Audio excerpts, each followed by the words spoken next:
সংসার ছোট হোক কিংবা বড় প্রতিটা সংসারেই কাজ থাকে। সো হ্যালো এভরিওয়ান, আমি সোমা দাস। আজকে আমার নতুন আর একটা ভিডিওতে তোমাদের সবাইকে ওয়েলকাম। তো প্রতিদিনের মতো আজকে দুপুরের রান্না থেকে শুরু করি। আজকে দুপুরের রান্না বান্না শেষ করে খাওয়া দাওয়া করে একটু ঘুমিয়ে পড়েছিলাম। তো এরপরেই তো বিকালের যে কাজ কাম সেগুলোই।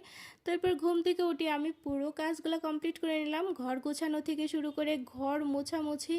আর একজন দিদিভাই আমাকে কমেন্ট করে বলেছিল যে দিদিভাই তুমি কি তোমার পুরো বাসাটা প্রতিদিন মোছো? না দিদিভাই, আমি প্রতিদিন মুছতে পারি না, তবে চেষ্টা করি পুরো বাসাটাই একবার হলেও মোছার। কিন্তু যখন না পারি তখন চেষ্টা করি পরের দিন পুরো বাসাটা যত কাজ থাকুক না কেন তারপরেও মুছে ফেলার। বাসায় একটা ছোট বাচ্চা থাকলে যা হয় আর কি, পুরো বাসাটা তো একদমই পরিষ্কার থাকে না, যতই আমি গুছিয়ে রাখার চেষ্টা করি না কেন নোংরা করবেই। তো দেখো আজকেও পুরো বাসাটা ক্লিন করে আমার সমস্ত কাজগুলো কমপ্লিট হয়ে গেল। এরপর আমার পুচকুটাকে একটু খাইয়ে দিব, তো তারপরে আমি নিজে একটু ফ্রেশ হয়ে তারপরে চলে যাব সন্ধ্যা পূজা দিতে। আর হ্যাঁ, ঠাকুর পূজা বলো আর সন্ধ্যা পূজায় বলো, পূজা দিতে গেলে আমার অনেক সময় লাগে। কেন জানি আমার গোবিন্দর সামনে থেকে উঠতেই মনে চায় না। মনে হয় সবটা সময় যদি আমি আমার গোবিন্দর সামনে বসে থাকতে পারতাম তাহলে কতই না ভালো লাগতো। তো তোমরা আমার গোবিন্দকে দর্শন করে নাও আর রাধে রাধে বলো। তো এই তো আমার সন্ধ্যা পূজাটা হয়ে গেল। এরপর তুলসী তলায় একটু প্রদীপ দেখে নিলাম, তারপরে পুরো বাসাতে একটু ধূপ দেখে নিলাম।